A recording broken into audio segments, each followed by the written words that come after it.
অবশেষে বাড়িভাষা VIP road সংস্কার হতে চলেছে। ইতিমধ্যেই রাস্তা সংস্কারের জন্য শিলিগুড়ি জলপাইগুড়ি উন্নয়ন কর্তৃপক্ষকে অর্থ বরাদ্দ করেছে রাজ্য সরকার। শুক্রবার শিলিগুড়ি পিডব্লিউডি ইন্সপেকশন বাংলোতে সাংবাদিক বৈঠক করে এমনটাই জানালেন এসজেডি এর চেয়ারম্যান সৌরভ চক্রবর্তী।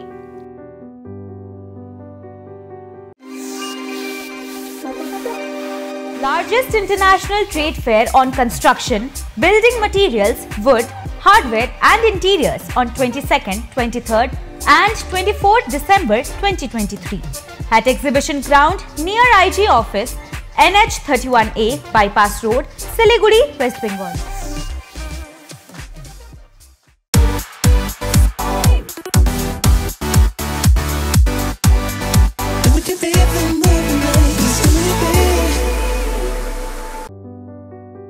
এদিন চেয়ারম্যান সৌরভ চক্রবর্তী বলেন, শিলিগুড়ি শহর এবং পার্শ্ববর্তী এলাকা উন্নয়নের জন্য ইতিমধ্যেই 21 কোটি টাকা বরাদ্দ করেছে রাজ্য সরকার। তার মধ্যে ডাবগ্রাম ফুলবাড়ি বিধানসভা কেন্দ্রের জাবরা ভিটা আন্ডারপাস থেকে ভবেশ পেট্রোল পাম্প পর্যন্ত রাস্তা তৈরি করা হবে, যার জন্য 97 লক্ষ টাকা বরাদ্দ করা হয়েছে। পাশাপাশি শিলিগুড়ি পুর নিগমের 36, 39, 40, 42 সহ বিভিন্ন ওয়ার্ডে একাধিক রাস্তা সংস্কার করা হবে। জানুয়ারি মাসে বেশ কিছু রাস্তার উদ্বোধনও করা হবে বলে জানান তিনি।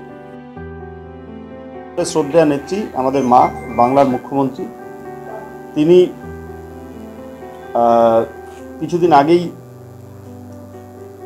আমাদের শিলিগুড়িতে এসেছিলেন এবং তিনি আপনাদের সবাইকে শুভেচ্ছা জানিয়েছেন এবং আমাদের ভালো করে কাজ করতে বলেছিলেন। তো ন্যাচারাল কোর্সেই আমরা তার অনুপ্রেরণায়, তার নির্দেশে এবং তার সহযোগিতায় আমরা কাজ করে থাকি। সম্পূর্ণ ক্রেডিট আমাদের মাননীয় মুখ্যমন্ত্রী মমতা বন্দ্যোপাধ্যায়ের। তিনি আমাদেরকে রাস্তা দেখান যে এভাবে তোমরা করো, তাহলে আগামী দিনে আমাদের এই এলাকার মানুষের শিলিগুড়ি, জলপাইগুড়ি, নকশালবাড়ি, মাল, বাগডোগরা, এই যে পুরো আমাদের যে এরিয়া অফ অ্যাকশন আছে, অ্যাকশন এরিয়া, মানুষের উপকার হবে। আমরা কিছু স্কিম দিয়েছিলাম। I am happy to inform you that our schemes number 21 has been approved by our department এবং most of them within the area of SNC. এ কারণে আমি ফার্স্ট আমরা এসএনসিতে এই প্রেস কনফারেন্সটা করছি।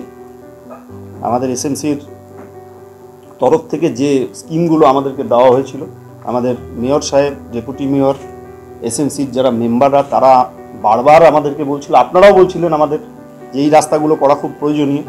মাননীয় মুখ্যমন্ত্রী যে হাইয়েস্ট প্রায়োরিটি দিয়ে শিলিগুড়িতে থেকে গিয়েই মাত্র 2 দিনের মাথায় 14 তারিখ আমাদের যে অ্যাপ্রুভালগুলো দিয়ে দেবেন, এটাই হচ্ছে তার কাছে আমাদের এক্সপেকটেশন। এই কারণেই তিনি আমাদের সকলের মা।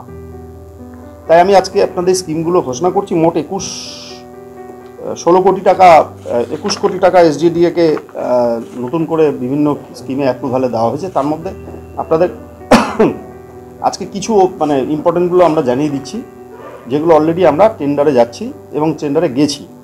একটা হচ্ছে নারায়ণা স্কুল, যেটা আপনারা জানেন 42 নম্বর ওয়ার্ডের যে রাস্তাটা, নারায়ণ স্কুলের সামনে, নির্মলা কনভেন্টের সামনে যে রাস্তাটা নিয়ে বারবার স্থানীয় কাউন্সিলর, স্থানীয় মানুষেরা, আপনারাও বারবার আমাদের বলতেন। একটা রাস্তা আছে যেটা হচ্ছে জাবরা ভিটা আন্ডারপাস থেকে ডাবগ্রাম 2-তে petrol pump, Bhabesh petrol pump, এই রাস্তাটা খুব ইম্পর্টেন্ট ছিল। ভিআইপি রোড, যেটা বারবার আলোচনার মধ্যে আসছিল এবং আমাকে অ্যাকিউজ করা হচ্ছিল, আমাদেরকে কেউ কেউ ওখানে নাটক করছিল। নাটক করতে খুব ভালো লাগে। আমরা বিরোধীদেরকে এটাই বলবো যে আমি কিন্তু তখন আমরা সবাই মিলে কিন্তু জোর গলায় বলেছিলাম যে বিধায়ক এবং সাংসদ টাকা দিক, তাদের সাংসদ ভবন থেকে দিল না। তা আজকে আমি আপনাদের জানাচ্ছি আর কি, যে মাননীয় মুখ্যমন্ত্রী কিন্তু দিলেন। তিনি 97 লক্ষ টাকা দিয়েছেন এবং এটা একটা পার্ট 1400 মিটার, মানে আপনার 1.4 কিলোমিটার রাস্তা আমরা টেন্ডার করে দিয়েছি। টাকাও আছে, টাকাও দিয়ে দিয়েছেন, টেন্ডারও করে দিয়েছেন। 15 তারিখ টেন্ডার ওপেনিং হবে, 15ই জানুয়ারি। তারপরে আমরা কাজটা স্টার্ট করে দেবো। 46 নম্বর ওয়ার্ডে green park to Kokaijot main road, যেটা অনেক দিন ধরে একটা বিরাট ডিমান্ড ছিল, 1,85,00,000 টাকা খরচ করে এটা টেন্ডার আমরা করে দিয়েছি। এটা 22 তারিখ উদ্বোধন আছে, 22 তারিখে মানে ওপেনিং হবে, মানে 1,85,98,000। 50,000 लोगों को अपनी मंजिल से है जोड़ा और नई उत्साह के साथ आए हैं फिर से थामने आपका हाथ। श्री शांति होंडा।